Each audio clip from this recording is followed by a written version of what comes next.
बिस्मिल्लाहिर्रहमानिर्रहीम। अस्सलाम वालेकुम स्टूडेंट्स। आज हमारा नया टॉपिक जो है वो स्टार्ट होने वाला है। ठीक है। और ये हम पढ़ेंगे मेमोरी के बारे में। उसकी डिटेल हम पढ़ेंगे कि मेमोरी क्या होती है और किस किस्म की कौन कौन सी मेमोरीज होती हैं, किस किस्म की मेमोरीज होती हैं। ठीक है। कुछ एक्सटर्नल मेमोरीज, इंटरनल मेमोरीज के बारे में जो कंप्यूटर के अंदर होती हैं वो भी पढ़ेंगे हम। और कुछ एक्सटर्नल मेमोरीज जो होती हैं जो बाहर से हम अटैच करते हैं, वो भी हम देखेंगे। मेमोरी हायरार्की देखेंगे कि कितनी टाइप्स की मेमोरीज होती हैं, उसकी सब कैटेगरीज भी देखेंगे। तो डिटेल से इसको देखेंगे और इसका मेमोरी का जो है वो कंप्यूटर पे क्या इफेक्ट पड़ता है ये भी हम देखेंगे। तो पूरी वीडियो जो है वो अच्छे से देखिएगा ताकि आपको सब कुछ क्लियर हो सके। और इस ये जो आपके पास टॉपिक है, इसका मैं आपको साथ साथ बताती जाऊंगी कि कौन से क्वेश्चंस जो हैं वो ऑब्जेक्टिव के लिहाज से इम्पोर्टेंट है और कौन से सब्जेक्टिव के लिहाज से इम्पोर्टेंट है। ये ओवरऑल जो टॉपिक है वो बहुत इम्पोर्टेंट है। ठीक है, पेपर्स के हिसाब से। तो इसलिए अच्छे से आपने अंडरस्टैंड करना है इसको, और इसके जो क्वेश्चंस होंगे वो भी बताऊंगी, ऑब्जेक्टिव भी आपको बताऊंगी, तो वो भी आपने अच्छे से अंडरस्टैंड करने हैं कि किस किस्म के क्वेश्चन जो है वो बन सकते हैं। ठीक है। तो सबसे पहले आपके पास मेमोरी की डेफिनेशन आपके पास पूछी हुई है, मेमोरी क्या होती है। मेमोरी की डेफिनेशन बताई हुई है इसमें। In computing memory refers to the physical device used to store programs, sequence of instructions or data on a temporary or permanent basis for use in a computer or other digital computing devices। तो यहाँ तक इसकी memory की definition है। क्या है memory की definition? ऐसा फिजिकल डिवाइस होता है, ये कोई भी फिजिकल डिवाइस होती है जिसमें डाटा को या प्रोग्राम्स को स्टोर किया जाता है। प्रोग्राम्स क्या होते हैं? वो कुछ set of instruction, sequence of instructions को प्रोग्राम कहा जाता है। ठीक है। ये ऑब्जेक्टिव में वैसे आ सकता है कि आपके पास set of instructions is called dash, या sequence of your set of instructions is called as, या program is called sequence of instructions या set of instruction. Option different दिए होंगे। आपको पता है कि आपकी 9th क्लास है तो 9th क्लास में जो है वो ज्यादातर एमसीक्यूज ही आएंगे। ठीक है, प्री 9th और 9th क्लास में एमसीक्यूज ही बन के आएंगे जो पेपर पैटर्न है उसके मुताबिक। तो इसलिए यहाँ भी मैं आपको बता रही हूँ कि ये ऑब्जेक्टिव में आ सकता है। सेट ऑफ इंस्ट्रक्शन या sequence of instruction is called programme, application, file. Different options आपके पास दिए जा सकते हैं। ठीक है। तो ये आपने डेफिनेशन अच्छे से याद करनी है। इसको फिर समझ लेते हैं हम। मेमोरी एक ऐसी फिजिकल आपके पास डिवाइस होती है जो कि प्रोग्राम्स या डाटा को स्टोर करती है। अब ये स्टोरेज जो है वो टेम्पररी भी हो सकती है और परमानेंट भी हो सकती है। परमानेंटली डाटा भी स्टोर किया जा सकता है और इस मेमोरी में, और टेम्पररी भी डाटा स्टोर किया जा सकता है। फिर क्या होता है, हम कंप्यूटर में जब यूज करना चाहें इसको यूज कर सकते हैं, या सिर्फ कंप्यूटर में ये यूज नहीं होता बल्कि दूसरी जो डिजिटल कंप्यूटिंग डिवाइसेस हैं, लाइक मोबाइल आपके पास है तो उनमें भी इसको टैब्स हैं। ठीक है, लैपटॉप है तो इनमें भी इसको यूज किया जा सकता है। ये मेमोरी जो है उसमें भी यूज होती है। ठीक है। मोबाइल, लैपटॉप, टैबलेट, स्मार्टफोन, इस तरह की चीजों में भी ये मेमोरी यूज होती है डाटा स्टोर करने के लिए, टेम्पररी और परमानेंटली। ठीक है, डाटा और प्रोग्राम्स को स्टोर करने के लिए। तो यहाँ तक जो है वो मेमोरी की डेफिनेशन आपको होप से समझ आ गई होगी। Memory in digital computer contains main part of operating system. Operating system का मेन पार्ट होता है मेमोरी। ये जो हम आजकल घरों में यूज करते हैं कंप्यूटर, इसका, ठीक है, ये मेन पार्ट होता है। इसमें जो है वो स्टोर करना होता है जब ऑपरेशन कैलकुलेशन उसने करनी होती है तो। And all application programs and related data that is being used. जो भी डाटा यूज होना है, जो भी एप्लीकेशन प्रोग्राम्स यूज होने हैं, उसके लिए ऑपरेटिंग सिस्टम के लिए जो है वो मेमोरी मेन पार्ट होती है। ठीक है। तो ये नीचे आपके पास हायरार्की है जो कि मोस्ट इंपॉर्टेंट है और ये आ सकती है।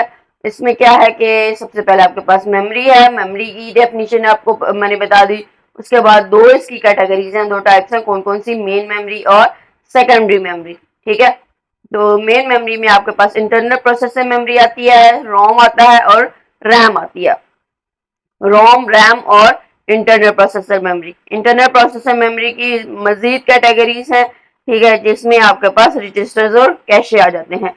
तो ये लास्ट लेक्चर में भी मैंने आपको इसका बताया था कि कैपेसिटी और स्पीड किस सीक्वेंस से जाती है। सबसे कम कैपेसिटी रजिस्टर की, फिर कैशे की, फिर यहाँ पे आपके पास रैम वगैरह की आ जाती है, रैम रोम की, और उसके बाद सेकेंडरी स्टोरेज डिवाइसेस की कैपेसिटी कम सबसे ज्यादा होती है। ठीक है।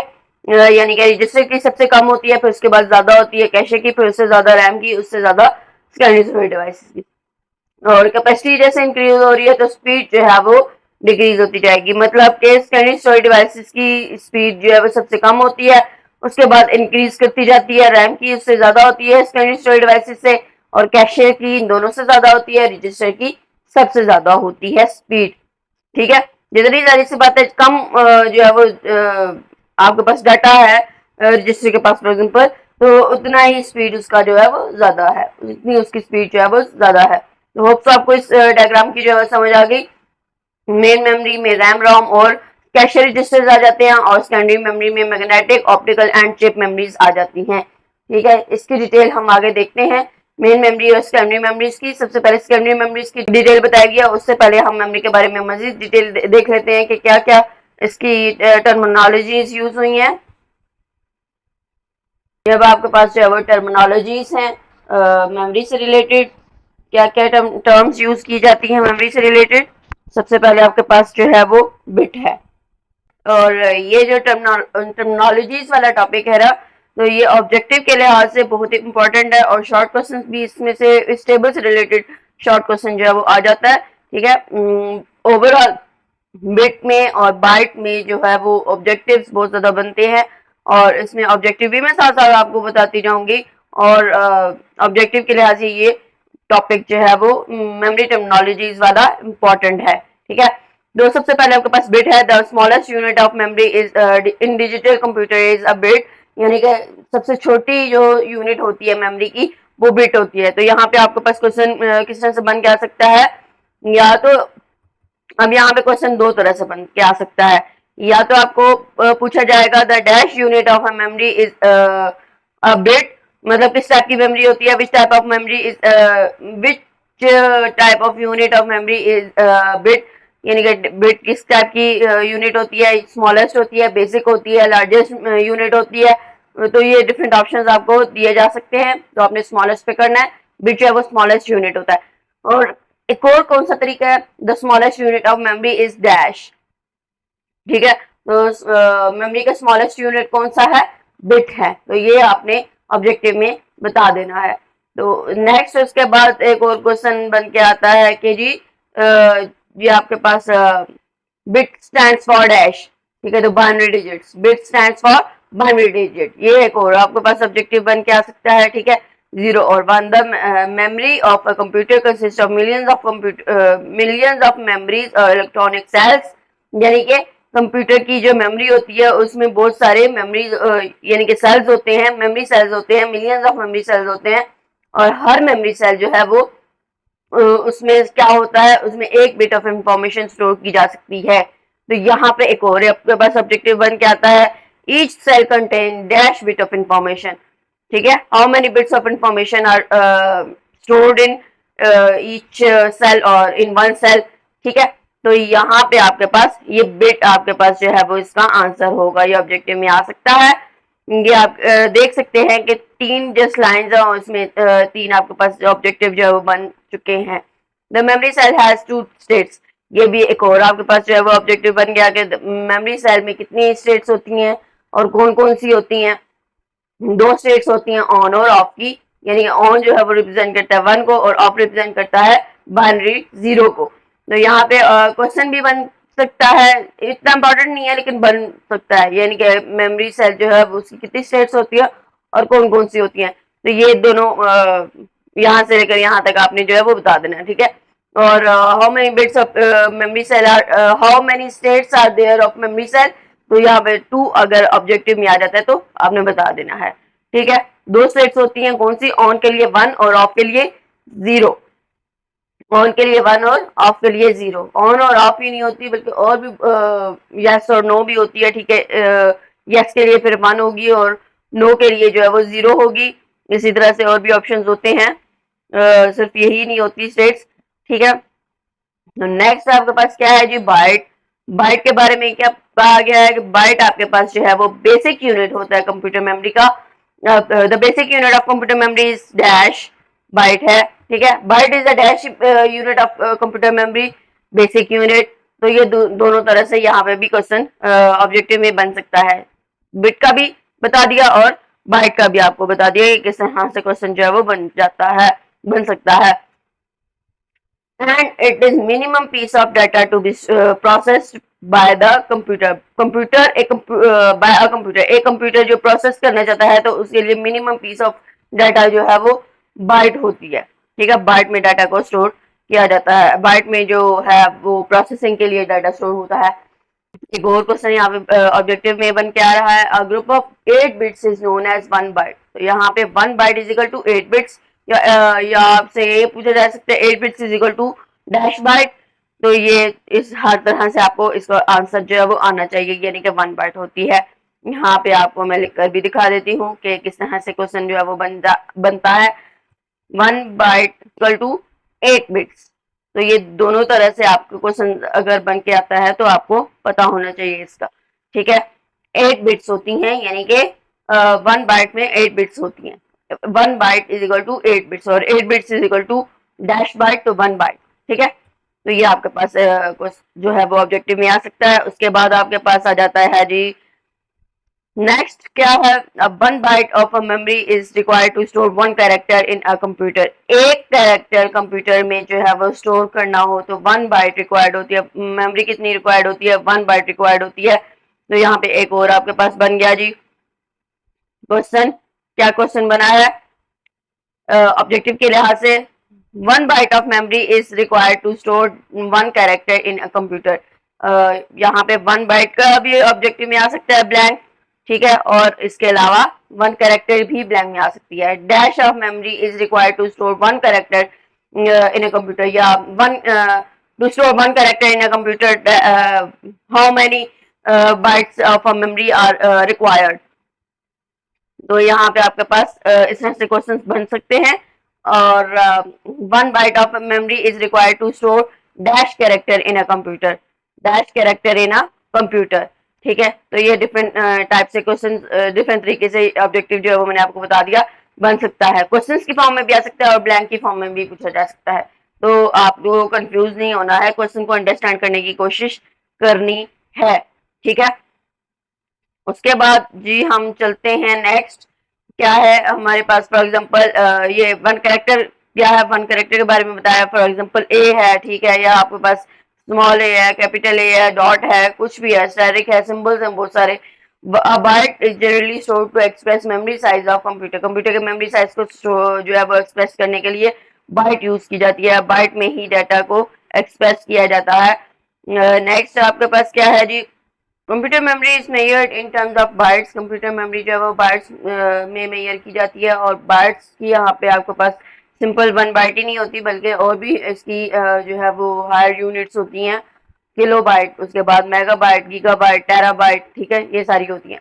और यहाँ पे एक और क्वेश्चन ऑब्जेक्टिव के लिहाज से बन सकता है, वो क्या है, सीक्वेंस आपने बतानी है कि जो आपके पास हायर यूनिट्स की सीक्वेंस है वो कैसे बनती है। ठीक है, ऑब्जेक्टिव के लिहाज से जो है वो लोअर टू हायर भी पूछा जा सकता है और हायर टू लोअर भी पूछा जा सकता है। ठीक है, तो दोनों डायरेक्शन, यानी कि ये आपके पास जो है वो हायर टू लोअर है। ठीक है, और ये आपके पास जो है वो लोअर टू हायर है, यानी कि सबसे कम जो है वो इसकी है, फिर उसके बाद हाई की तरफ जा रहा है। ठीक है, किलो बाइट, उसके बाद megabyte. Lower to higher की बात करें तो byte, kilobyte, megabyte, gigabyte, terabyte, petabyte और एक्सा बाइट। और हायर टू लोअर की बात करें तो exabyte, petabyte, terabyte, gigabyte, megabyte, kilobyte और बाइट। ठीक है, तो ये आपके पास सीक्वेंस जो है वो पूछी जा सकती है। अक्सर ये ऑब्जेक्टिव में क्वेश्चन जो है वो सीक्वेंस का आ जाता है, तो ये भी आपको आना चाहिए। ठीक है, तो ऑब्जेक्टिव के लिहाज से आप देख सकते हैं कि बहुत से क्वेश्चन इसमें बन गए हैं, बन सकते हैं और बन रहे हैं। और एक और क्वेश्चन यहाँ पे जो है वो स्टेबल से रिलेटेड भी बनते होते हैं, 1 kilo byte is equal to dash bytes. ठीक है, तो ये आपके पास पूछा जा सकता है। अब ये बाइट्स में ये भी आपको ऑब्जेक्टिव में, और ये दोनों क्वेश्चंस में ऑब्जेक्टिव में आपसे पूछे जा सकते हैं। ठीक है, तो ये आपने जो है वो बताना होता है। तो ये पूरा टेबल जो है वो भी आपको अच्छे से आना चाहिए, ये भी आपने याद करना है कि इसकी सीक्वेंस किस तरह से होगी, कौन से मतलब किलोबाइट किसके इक्वल होता है, मेगाबाइट किसके इक्वल होता है। अच्छा, यहाँ पे 1 मेगाबाइट है तो ये इक्वल है आपके पास 1024 किलोबाइट। ठीक, यानी कि अगर बाइट्स में पूछा है तो 2 की पावर 20 बाइट, और अगर किलो बाइट में पूछा है तो 1024 है। ठीक है, अब यहाँ पे हम बिट और बाइट में डिफरेंस जो है वो डिस्कस कर लेते हैं, क्या डिफरेंस होता है। ये आप देख सकते हैं कुछ यहाँ पे डिफरेंसेस हैं। बिट जो है वो स्मॉलेस्ट यूनिट होती है, जबकि बाइट जो है वो आपके पास बेसिक यूनिट होती है। इसके बाद सेकंड पॉइंट है कि बिट में जो है वो एक सेल में एक बिट जो है स्टोर की जा सकती है, जबकि एक कैरेक्टर जो अगर स्टोर करना है तो वो एक बाइट के अंदर स्टोर होगा। नीचे आपके पास जो डायग्राम है वहाँ पे दिख भी रहा है कि जो एक सेल है वो बिट कहला रही है, और पूरे 8 जो आपके पास सेल्स हैं, ये बिट्स हैं, वो मिलके एक बाइट बना रही हैं। ठीक है, तो 0 1 की फॉर्म में जो है वो बिट्स में रिप्रेजेंट किया जाता है, और बाइट बाइट में जो है वो आपके पास 8 बिट्स होती हैं और मिलके एक बाइट बनाती है। ठीक है, जब ऑफ होगा, आपके पास लाइट ऑफ है तो उसके केस में 0 आ रहा है, और जब ऑन है तो उसके केस में 1 आ रहा है। और थर्ड पॉइंट क्या है आपके पास के जो बिट है वो लोअर केस लेटर बी में रिप्रेजेंट किया जाता है उससे, और स्मॉल बी से, और जो बाइट है उसको कैपिटल बी से रिप्रेजेंट किया जाता है। Memory word in computing,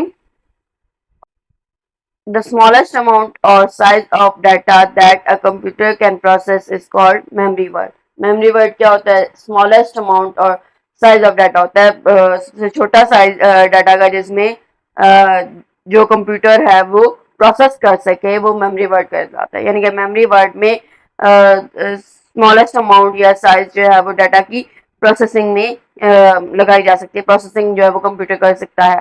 छोटे से छोटा जो आपके पास साइज है अगर डाटा का, तो उसकी प्रोसेसिंग आसानी से कर सके कंप्यूटर, तो वो मेमोरी वर्ड कहलाएगा। It is a fix size piece of data in handled as a unit by the processor. Processor जो है वो ये फिक्स साइज होता है, पीस ऑफ डाटा होता है जिसमें हैंडल कर सकता है। प्रोसेसर जो है वो आराम से प्रोसेसिंग के लिए हैंडल कर सकता है। ठीक है, उस डाटा को हैंडल कर सकता है। The number of bit in a word is called word size. अब वर्ड साइज क्या होता है? यहाँ पे आपके पास ये मेमोरी वर्ड की डेफिनेशन हो गई।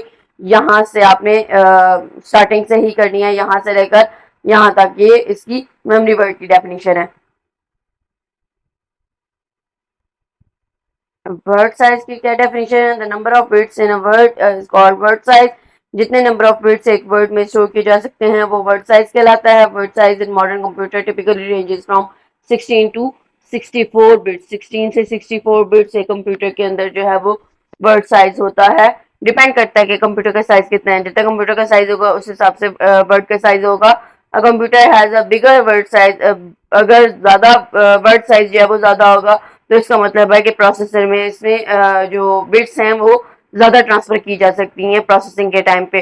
ठीक है, और जब ज्यादा बिट्स प्रोसेसर के टाइम पे प्रोसेसिंग के टाइम पे भेजी जा सकती हैं तो इसका मतलब है कि कंप्यूटर की परफॉर्मेंस जो है वो अच्छी होगी, यानी कि उसकी स्पीड जो है वो इम्प्रूव होगी। ठीक है, तो इन शॉर्ट हम ये कह सकते हैं कि जितना साइज वर्ड साइज जो है वो बड़ा होगा उतनी कंप्यूटर की स्पीड अच्छी होगी, कंप्यूटर की परफॉर्मेंस जो है वो अच्छी होगी। ठीक है, तो इस तरह से एक और जब आप क्वेश्चन बैंक देखेंगे तो वहां पर एक क्वेश्चन का मैंने बनाया है कि क्या इफेक्ट होता है वर्ड साइज का कंप्यूटर की परफॉर्मेंस पे या स्पीड की, कंप्यूटर की स्पीड पे। ठीक है, तो इसका आंसर आपने यहाँ से दे देना है। ये सबसे पहले तो आप ये बताएंगे वर्ड साइज का। ठीक है, यहाँ से लेकर आपने बता देना है वर्ड साइज का यहाँ तक, और उसके बाद ये वाला यहाँ से आपने इसका आंसर दे देना है यहाँ तक। ठीक है, जो अभी मैंने क्वेश्चन बोला है उसका। ठीक, तो उस वक्त जब आएगा वर्ड बैंक में तब भी हम डिस्कस कर लेंगे। द वर्ड क्वेश्चन बैंक में word size refers to the number of bits that a computer CPU can process or manipulate a single instruction or operation। एक इंस्ट्रक्शन या एक ऑपरेशन को मैनिपुलेट करने के लिए, उसको प्रोसेस करने के लिए कंप्यूटर ये जो सीपीयू होता है वो जितने नंबर ऑफ बिट्स रेफर करता है वो वर्ड साइज कहलाता है। नंबर ऑफ बिट्स, इतने नंबर ऑफ बिट्स हैं जो कि कंप्यूटर्स का सीपीयू जो है वो प्रोसेस कर सकता है एक सिंगल इंस्ट्रक्शन में मैनिपुलेट, यानी कि उसके साथ जो है वो जो भी उसने काम करना है, प्रोसेसिंग करनी है, वो कर सकता है। कितने नंबर ऑफ बिट्स। ठीक है, तो वो वर्ड साइज कराएगा। ऊपर भी हमने इसकी डेफिनेशन पढ़ी कि number of bits in a word, एक वर्ड के अंदर कितने नंबर ऑफ बिट्स होते हैं वो वर्ड साइज कहलाता है। The word size of CPU is a fundamental characteristics that effects it's performance and capabilities. यानी कि जो सीपीयू की कैपेबिलिटी और सीपीयू की परफॉर्मेंस जो है वो इफेक्ट होती है, उसकी मेन पॉइंट क्या है कि वर्ड साइज जो है वो सीपीयू का कितना है। जितनी अच्छी जितना ज्यादा वर्ड साइज होगा उसकी सीपीयू की परफॉर्मेंस और कैपेबिलिटी उतनी अच्छी होगी। ठीक हो गया। नेक्स्ट आपके पास क्या है जी, एग्जांपल है कि सीपीयू अगर 32 बिट वर्ड साइज है इसका, तो इसका मतलब है कि 32 बिट्स जंक जो है वो डाटा प्रोसेसिंग के लिए की जा सकती है। डाटा जो है वो कितना प्रोसेसिंग हो सकती है, 32 बिट जंक्स जो है वो प्रोसेसिंग। जंक्स मतलब सिर्फ एक नहीं, जिसको हम कहें कि ज्यादा सारे मिला के जो है वो एक वर्ड जब ग्रुप्स में बोला जाता है तो उसको जंक्स बोला जाता है ना, ठीक है। तो नेक्स्ट आपके पास क्या है जी, जब सीपीयू का ऐसा सीपीयू आपके पास है जिसका वर्ड साइज 64 है, 64 बिट है, तो इसका मतलब क्या हुआ, इसका मतलब ये होगा कि जो आपकी कंप्यूटर है वो सीपीयू, कंप्यूटर जो सीपीयू है वो 64 बिट जंक्स डाटा जो है वो प्रोसेस कर सकता है। तो जितना ज्यादा आपके पास वर्ड साइज होगा उतना ही ज्यादा प्रोसेसिंग अच्छी हो सकती है, ठीक है। तो ये आपको होप सो समझ आ गया। A larger word size generally allow CPU to process the to handle larger integer perform, मतलब कम्प्लेक्स कैलकुलेशंस जो है वो परफॉर्म की जा सकती हैं इसकी मदद से।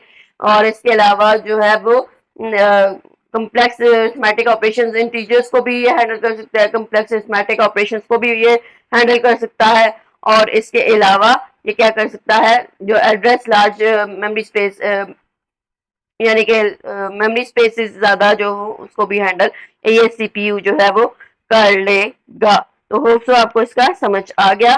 नेक्स्ट हम वर्ड साइज का, वर्ड साइज जो है वो इम्पोर्टेंट होता है सीपीयू की परफॉर्मेंस के लिए, सीपीयू की जो आपके पास कैपेबिलिटीज है उसके लिए ये इम्पोर्टेंट चीज होती है। नेक्स्ट आपके पास क्या है जी, इसकी मजीद कैटेगरीज की तरफ आते हैं, ये नेक्स्ट टॉपिक आपके पास। उससे पहले हम इस टॉपिक से रिलेटेड जितने भी क्वेश्चन बैंक्स हैं वो देख लेते हैं। ये 1.6.1 टॉपिक से रिलेटेड, ये आपके पास 1.6 टॉपिक है, types and hierarchy of computer memory. सबसे पहले आपके पास क्वेश्चन है जी कि मेमोरी की डेफिनेशन आपने बतानी है, ठीक है। मेमोरी की डेफिनेशन मैंने हाईलाइट करके बता दिया आपको। Draw hierarchical diagram of classification, ये भी मैंने आपको समझाया, ठीक है, जो डायग्राम बनी हुई थी वो। What is the smallest unit of memory, ये ऑब्जेक्टिव के लिहाज से भी मैंने आपको बता दिया था। Full form of bit binary digits, ये भी आपको मैंने ऑब्जेक्टिव के लिहाज से बता दिया था। How many bits are stored in one cell, एक सेल में कितने बिट्स स्टोर, वन बिट जो है वो स्टोर किया जा सकता है। तो ये भी इन वन सेल या ईच सेल लिखा हुआ था ना, तो ये भी ऑब्जेक्टिव के लिहाज से मैंने आपको जब टॉपिक पढ़ाया तो आपको बताया है। What is the basic unit of memory, memory की बेसिक यूनिट बाइट होती है, स्मॉलेस्ट यूनिट जो है वो बिट होती है, और बेसिक यूनिट जो है वो बाइट होती है। तो ये भी मैंने आपको बताया था, ठीक है। ऑब्जेक्टिव के लिहाज से ये एमसीक्यूज में आ सकता है। इसके अलावा 1 bit is equal to 8 bits, ये भी आपको बताया। How many bytes are required to store one character, कितनी बाइट्स जो है वो स्टोर होती हैं। 1 बाइट जो है वो आपके पास एक character to store a character भी, आ कैरेक्टर वैसे सही है, ये कंफ्यूज करने के लिए आ कैरेक्टर लिखा लिखा जा सकता है, ठीक है। 1 कैरेक्टर भी आ सकता है और आ कैरेक्टर भी आ सकता है, ठीक है। तो ज्यादा कंफ्यूज अगर स्टूडेंट को करना हो तो आ कैरेक्टर, अदरवाइज 1 कैरेक्टर, ठीक है। तो ये आपके पास क्वेश्चन 1 बाइट इसका आंसर ऑब्जेक्टिव ये आ सकता है। और उसके अलावा आपके पास नेक्स्ट क्वेश्चन क्या है कि जी, उसके बाद आपके पास वर्ड साइज की मेमोरी वर्ड की डेफिनेशन है, ठीक है। उसके बाद वर्ड साइज की डेफिनेशन है, ये दोनों भी मैंने आपको बता दी हुई है। वर्ड साइज की डेफिनेशन क्या थी, तो ये आपके पास जो है वो डेफिनेशन वर्ड साइज की भी मैंने आपको बता दी, और मेमोरी वर्ड की भी। मेमोरी वर्ड की ये ऊपर, और वर्ड साइज की ये भी आप एक छोटी सी लाइन लिख लेंगे। उसके इसके बाद word size refers to the number of bits that computer CPU can process, इसके बाद जो है वो ये आप लिख देंगे, ठीक है। तो ये वर्ड साइज की डेफिनेशन हो गई। उसके बाद नेक्स्ट एक और क्वेश्चन बनता है, वो क्या है, ये आपके पास एक और क्वेश्चन था इस टॉपिक से रिलेटेड के how word size can improve computer performance या speed of computer, speed of computer कैसे जो है वो इम्प्रूव होती है वर्ड साइज की वजह से, या कंप्यूटर की परफॉर्मेंस पे क्या इफेक्ट पड़ता है। What is the effect of word size on computer performance. तो इस तरह से डिफरेंट तरीके से, डिफरेंट मेथड, डिफरेंट एस्पेक्ट से जो है वो क्वेश्चन पूछा जा सकता है। तो आपको आंसर आना चाहिए। मतलब क्या है कि what are the impacts of, what are the effects of, what are the importance of word size on computer's performance on the speed of computer, तो इसमें से क्वेश्चन जो है वो बन सकता है। तो इसका आंसर क्या है देखते हैं हम। इसका आंसर मैंने आपको ना पहले भी बताया है और अब फिर दोबारा बता देती हूँ। सबसे पहले आपने क्या लिखना है, as word size refers to the number of bits that a computer CPU can process or manipulate in a single instruction or operation. आगे भी the word size of CPU is a fundamental characteristic that affects its performance and capabilities. So a computer that has a bigger word size can transfer more bits into the processor at time of processing, and it improves the processing speed of computer. अगर speed of computer की बात करेंगे तो आप कहेंगे this improves the processing speed of computer, और अगर performance of computer का बात करेंगे तो आप यहाँ पे लिख देंगे this improves the performance of a computer. ठीक है, यानी कि जितनी वर्ड साइज ज्यादा होगा तो उतना ही आपका जो प्रोसेसिंग है वो अच्छे से हो सकेगी, ठीक है, फास्टली हो सकेगी, और इस वजह से कंप्यूटर की परफॉर्मेंस जो है वो इम्प्रूव हो जाती है। तो होप सो आपको इसका समझ आ गया कि मैंने क्या आपको बताने की कोशिश की है। Memory built up and retention power, ये आपके पास नेक्स्ट टॉपिक है। ठीक है, इसमें आपके पास क्या है, मेमोरी की टाइप्स बताई जाएंगी, मेमोरी की कितनी टाइप्स हैं, और दो कैटेगरीज बनाई गई हैं। एक तो मैन्युफैक्चरिंग हिसाब से, जब मैन्युफैक्चर किया जाता है तो उसकी टाइप्स कौन कौन सी होती हैं, और दूसरा रिटेंशन पावर, यानी कि किस तरह से दो कैटेगरीज हैं जिसमें पावर अगर आपके पास मतलब इलेक्ट्रिकल पावर जो है वो पावर सप्लाई दी जा रही है तो कौन सी टाइप होगी, और अगर नहीं दी जा रही तो कौन सी टाइप होगी। All types of computer memory as far as their built up or manufacturing is concerned are divided into chip memory, magnetic memory and optical memory. Manufacturing के लिहाज से, बिल्टअप के लिहाज से उसकी कैटेगरीज कौन कौन सी होती है, चिप मेमोरी होती है, मैग्नेटिक मेमोरी होती है, और ऑप्टिकल मेमोरी होती है। इसकी डिजाइनिंग में इसके अंदर जो मैकेनिज्म है उसको मद्देनजर रखते हुए ये कैटेगरीज बनाई गई हैं। ठीक है, चिप मेमोरी, मैग्नेटिक मेमोरी और ऑप्टिकल मेमोरी, इसकी डिटेल आगे हम देखेंगे, फिर आपको अच्छे से समझ आ जाएगा। नेक्स्ट आपके पास जो है वो रिटेंशन पावर के लिहाज से है।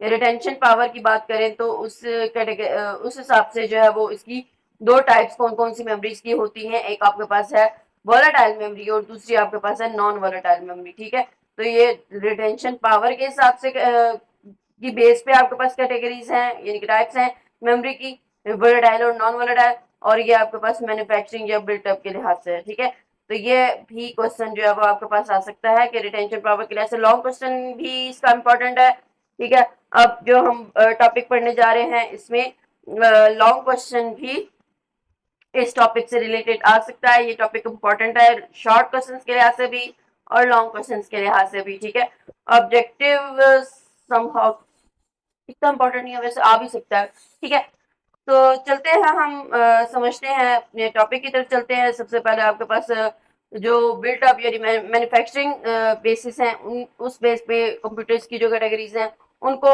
एक्सप्लेन किया गया है। सबसे पहले आपके पास है चिप मेमोरी। चिप मेमोरी क्या होती है हम देखते हैं ये कि चिप, सबसे पहले चिप की डेफिनेशन है, chip is a small piece of semi conducting material.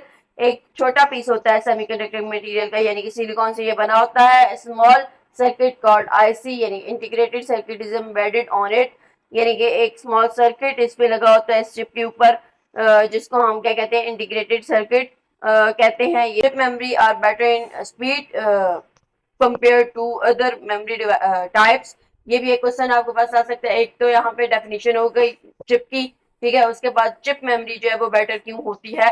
इस तरह से क्वेश्चन में पूछा जा सकता है कि चिप मेमोरी दूसरी मेमोरी टाइप से बेटर क्यों होती है, या कौन सी मेमोरी टाइप जो है वो बेटर होती है और क्यों बेटर होती है। ठीक है, तो चिप मेमोरी जो है वो बेटर होती है स्पीड के हिसाब से, अगर हम स्पीड की बात करें तो, और क्यों होती है, due to absence of mechanical moving parts, यानी कि इसमें मूविंग पार्ट्स नहीं होते। मूविंग पार्ट्स की वजह से जो स्पीड है वो स्लो हो जाती है, तो इसमें मूविंग पार्ट्स नहीं होते, इसलिए जो है वो ये बेटर होती है स्पीड के लिहाज से। Unlike traditional forms of memory, जैसे कि बाकी मेमोरीज को बनाया जाता है तो उसमें क्या है कि उसमें जो है वो मूविंग पार्ट्स मौजूद होते हैं, मैकेनिकल मूविंग पार्ट्स मौजूद होते हैं, जिसकी वजह से स्पीड स्लो हो जाती है।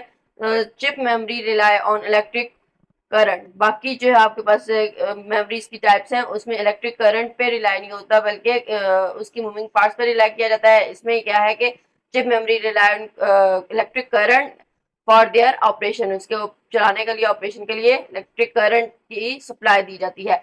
This reliance of on electrical processing contributes to their rapid data access. इससे क्या होता है, इससे डाटा एक्सेस जो है वो जल्दी जल्दी हो जाती है, एक्सेस हो जाता है डाटा आसानी से, और रिट्रीवल कैपेबिलिटीज भी इंक्रीज हो जाती हैं। तो ये आपने पूरा पैराग्राफ जो है वो आंसर में लिख देना है। इसमें ये डाटा एक्सेस और कैपेबिलिटीज कैसे इंप्रूव की जाती है, इस तरह से भी क्वेश्चन बन सकता है कि चिप मेमोरी बेटर क्यों होती है, इस लिहाज से, डाटा एक्सेस के लिहाज से या रिट्रीवल कैपेबिलिटीज के लिहाज से। ठीक है, तो नेक्स्ट आपके पास क्या एग्जांपल्स हैं चिप मेमोरी की। अब एग्जांपल कौन कौन सी होती है, इसमें मेन मेमोरी में आ जाती है, यानी कि रैम रोम कैशे वगैरह। ठीक है, चिप मेमोरी की टाइप एग्जांपल्स में। और इसके अलावा फ्लैश मेमोरी यानी कि यूएसबी फ्लैश ड्राइव जो होती है वो, मेमोरी कार्ड्स जो हम यूज करते हैं, रजिस्टर्स, और इसके अलावा सॉलिड स्टेट ड्राइव्स यानी कि एसएसडी, ये आपके पास चिप मेमोरी की एग्जांपल्स हैं। Many special purpose chips known as application specific integrated circuits are also being made for today for automobiles, यानी कि जो चिप्स हैं स्पेशल पर्पस चिप्स भी बनाई जाती हैं, एप्लीकेशन स्पेसिफिक इंटीग्रेटेड चिप, और वो स्पेसिफिक पर्पसेस के लिए यूज की जाती है। जैसा कि आपके पास ऑटोमोबाइल्स हैं, चिप्स जो हैं वो टेलीफोन्स में यूज की जाती हैं, रिमोट्स में यूज की जाती हैं, दूसरी डिवाइसेस में, होम अप्लायंसेस हैं उनमें इनको यूज किया जाता है, ये चिप जो है। ठीक है, यहाँ पे साइड पे जो बॉक्स डू यू नो बना हुआ है ये भी आप अच्छे से रीड कर लीजिए ऑब्जेक्टिव के लिहाज से। नेक्स्ट मैग्नेटिक मेमोरी है, one of the most widely used types of digital data storage is magnetic memory or storage. This refers to any type of data storage using magnetized medium. इसमें magnetise medium जो है वो use किया जाता है और data को store किया जाता है। मैग्नेटिक टाइप्स एंड डिस्क, अब इसके एग्जांपल्स कौन कौन सी हैं, मैग्नेटिक टाइप्स और डिस्क इसके एग्जांपल्स हैं मैग्नेटिक मेमोरी डिवाइसेस की। मैग्नेटिक टेप्स जो होती हैं जो हम यूज करते हैं, टेप्स डिफरेंट वो, और डिस्क इसमें इसके एग्जांपल्स में आता है, इसकी कैटेगरीज में आता है। Thin layer of magnetic material is coated on surface of magnetic tape and magnetic disk. Magnetic tape और मैग्नेटिक डिस्क की सरफेस पे क्या होता है, कोटिंग होती है, किस चीज की कोटिंग होती है, मैग्नेटिक मटेरियल की कोटिंग होती है, थिन लेयर होती है। बाइनरी इंफॉर्मेशन जो है वो इस मैग्नेटिक मटेरियल पे यानी कि मैग्नेटाइज पार्ट में, टिनी मैग्नेटाइज पार्ट पे जो है वो स्टोर होता है, बाइनरी इंफॉर्मेशन स्टोर की जाती है। Binary information is stored in the form of tiny magnetize की फॉर्म में बाइनरी इंफॉर्मेशन जो है वो स्टोर की जाती है। And non magnetize spot on the surface of magnetic tape और डिस्क, नॉन मैग्नेटाइज स्पॉट पे और मैग्नेटाइज स्पॉट पे जो है वो बाइनरी इंफॉर्मेशन को स्टोर किया जाता है। जो मैग्नेटाइज स्पॉट है ना वो रिप्रेजेंट करेगा 1 को, और जो नॉन मैग्नेटाइज स्पॉट है वो रिप्रेजेंट करेगा 0 को। ठीक है, आपको पता है बाइनरी में 0 और 1 डिजिट्स होती हैं। ठीक है, तो बाइनरी में 2 डिजिट्स होती हैं, 0 और 1, और 0 जो है वो रिप्रेजेंट करेगा नॉन मैग्नेटाइज स्पॉट को, और आपके पास जो मैग्नेटाइज स्पॉट है उसमें क्या होगा, वो 1 को रिप्रेजेंट कर रहा होगा। और read write head moves very close to magnetic surface, magnetic surface के बहुत क्लोज जो है वो रीड राइट हेड मूव कर रहा होता है। ये आपके पास डायग्राम में शो भी हुआ है, हेड है, ये रीड राइट हेड है जो कि मूव कर रहा है इस मैग्नेटिक सरफेस पे। ठीक है, मैग्नेटिक डिस्क की सरफेस पे। The head is able to detect and modify the magnetization of material, material की मैग्नेटाइजेशन को डिटेक्ट करता है और उसको ये हेड जो है वो मॉडिफाई भी करता है। ठीक है, इसके पास ये जो हेड है इसके पास ये एबिलिटी होती है कि ये डिटेक्ट कर लेता है सबसे पहले तो मटेरियल की मैग्नेटाइजेशन को कि ये मैग्नेटाइज है या नॉन मैग्नेटाइज है। ठीक है, फिर उसको मॉडिफाई भी कर लेता है। Magnetic storage is widely used because it is relatively cheap as compared to other storage technologies, यानी कि मैग्नेटिक स्टोरेज जो है वो ज्यादातर यूज होती है क्योंकि ये चीप होती है, इसलिए storage capacity is also very large, इसकी स्टोरेज कैपेसिटी जो है वो ज्यादा होती है। ठीक है, तो आप कह सकते हैं मैग्नेटिक स्टोरेज की, ये मैग्नेटिक जो स्टोरेज डिवाइस है मेमोरी की, ये आपके पास एडवांटेजेस हैं। क्या क्या एडवांटेजेस हैं यहाँ पे, सबसे पहले तो ये चीपर होता है। ठीक है, उसके बाद इसकी जो एडवांटेज है कि इसका साइज जो है वो ज्यादा होता है, very large in size, making it attractive for storing a very large amount of data. The major limitation, अब limitation की बात हो रही है कि इसका ड्रॉबैक क्या है, इसकी डिसएडवांटेज क्या है, इसका लिमिटेशन क्या है. इसकी लिमिटेशन मैग्नेटिक स्टोरेज की ये है कि is that accessing data can be quite slow. इसकी स्पीड जो है वो क्या होती है, स्लो होती है. इसकी लिमिटेशन में क्या है कि इसकी स्पीड जो हमने पहले भी डिस्कस किया था, ऑप्टिकल डिस्क में बताया था कि इसमें जो है वो ये मूविंग पार्ट्स है ना, ठीक है, ये मैकेनिकल मूवमेंट हो रही है, मूविंग पार्ट्स की वजह से इसकी जो है वो स्पीड कम होती है. ठीक है, तो आपको ये भी समझ आ गया कि ये इसकी स्पीड जो है वो कम क्यों होती है, इसकी स्पीड स्लो क्यों होती है, क्योंकि इसमें moving parts, mechanical moving parts जो हैं वो उनकी वजह से जो है वो डाटा स्टोर किया जा रहा होता है. ठीक है, जबकि आपने जो चिप मेमोरी पढ़ा था उसमें मूविंग पार्ट्स नहीं होते, इसलिए वो फास्ट होती है. हार्ड डिस्क जो इसकी मेन आपके पास क्या है, मैग्नेटिक डिस्क जो बात की थी ना, तो जो इसकी एग्जांपल है वो कौन सी है, हार्ड डिस्क इसकी मेन एग्जांपल बनती है, कॉमन एग्जांपल जो यूज की जाती है. ठीक है, तो ये इसकी एग्जांपल है मैग्नेटिक मेमोरी की. अब है optical memory. Optical storage technology, laser be encodes digital data onto an optical disc in the form of tiny bits and lands arranged in concentric tracks on the disc surface. Concentric track क्या होता है, concentric आपको जो है वो इसका concept आना चाहिए कि कंसेंट्रिक किसको कहते हैं. ऐसा सेंटर बहुत सारे जो है वो सर्कल्स होते हैं जिनका सेम सेंटर होता है, तो वो कंसेंट्रिक होता है, कंसेंट्रिक सर्कल्स कहलाता है. और यहाँ पे ट्रैक की बात हो रही है, तो रास्ता ऐसा जिसका मेन सेंटर जो है वो एक ही होगा. ठीक है, ट्रैक्स डिफरेंट हैं लेकिन सेंटर एक ही है. ठीक है, ये आपके पास जो सीडी होती है उसके यहाँ पे आपने देखा होगा डिफरेंट जो है वो सर्कल्स बने हुए होते हैं. ठीक है, अब इसका सेंटर भी सेम है और इस ये बाहर वाली आउटर सर्कल का भी सेंटर सेम है, तो ये सेंट्रिक कंसेंट्रिक है जिसका सेंटर सेम होता है, कॉमन होता है, तो वो कहलाता है कंसेंट्रिक. ठीक है, कंसेंट्रिक ट्रैक यानी कि ये जो ट्रैक्स हैं उनका सेम सेंटर दरमियान में है. तो यहाँ पे क्या कहा है, लेजर बीम जो है वो डिजिटल डाटा एनकोड्स करती है, डिजिटल डाटा को onto an optical disc in the form of tiny pits, pits और लैंड्स की फॉर्म में. अब यहाँ पे पिट्स और लैंड्स की फॉर्म में जो है वो डाटा एनकोड किया जाता है. पिट्स और लैंड्स आगे बताएगी कि क्या क्या क्या रिप्रेजेंट कर रही होती हैं. ठीक है, किस फॉर्म में पिट्स और लैंड्स होती हैं. पिट्स कहलाते हैं हम, पिट्स क्या होती है, पिट्स आपके पास जो है वो वैसे जो डेली लाइफ में घड़े को कहते हैं पिट. ठीक है, तो पिट्स और लैंड्स पे जो है वो डाटा को स्टोर किया जाता है. आपके पास डायग्राम है कॉम्पैक्ट डिस्क की, रोटेशन है डिस्क की. ठीक है, इसमें क्या हो रहा है कि लेंस फोकसिंग मैकेनिज्म है, लेंस जो है वो फोकस किया जा रहा है मैकेनिज्म पे.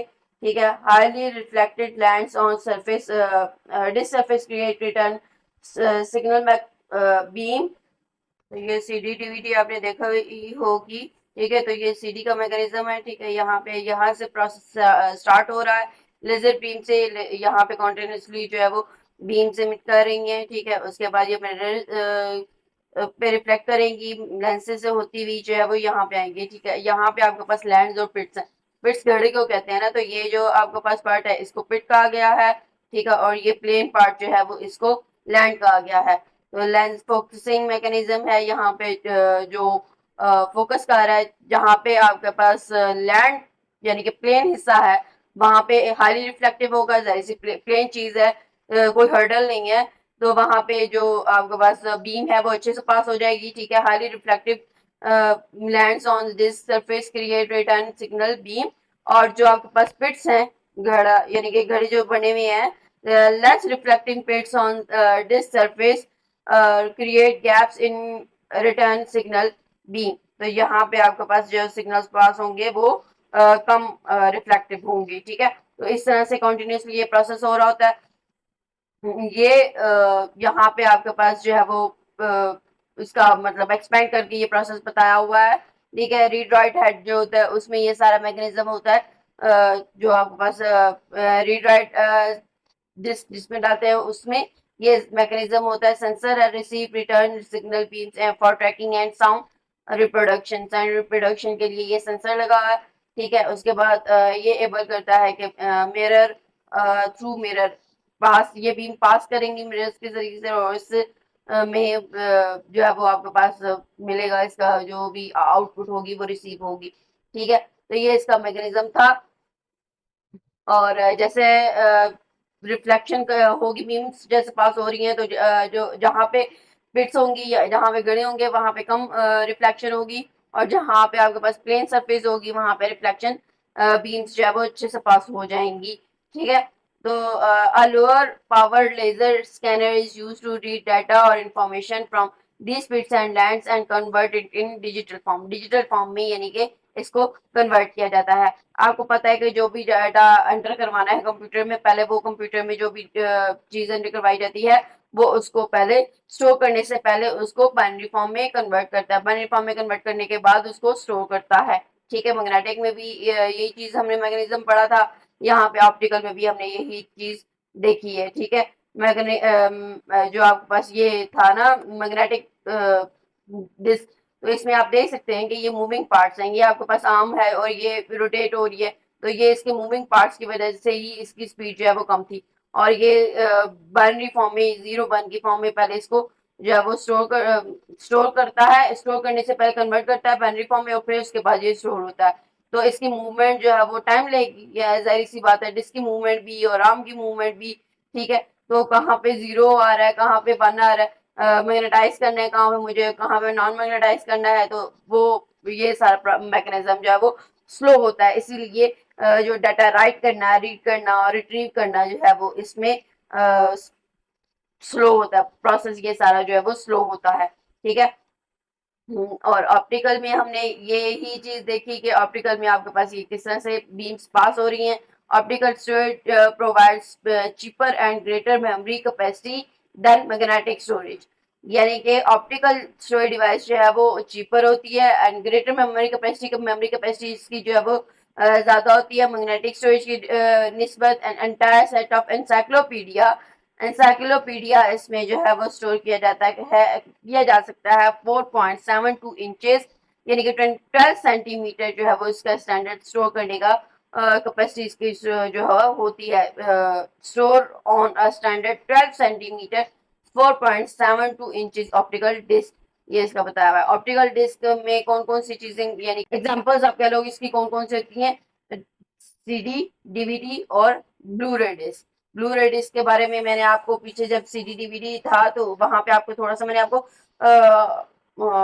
बताया था कि ब्लू रे डिस्क कौन सी होती है। ब्लू रे डिस्क जिसकी कैपेसिटी जो है वो ज्यादा होती है और उसकी स्पीड यानी कि अच्छी होती है और वो क्वालिटी में अच्छा होता है, अच्छे से डाटा स्टोर, उसकी जो ड्यूरेबिलिटी है वो भी अच्छी होती है। ठीक है, तो ब्लू रे डिस्क भी एक इसी तरह की सीडी और डीवीडी की तरह की शेप तो सेम ही तकरीबन होती है, साइज में थोड़ा छोटा होता है, और इसके अलावा इसकी कैपेसिटी, मेन एडवांटेज क्या है इसका कि इसकी कैपेसिटी ज्यादा होती है और ड्यूरेबिलिटी भी अच्छी होती है। तो ये आपके पास था इसका मेमोरी के टॉपिक से रिलेटेड।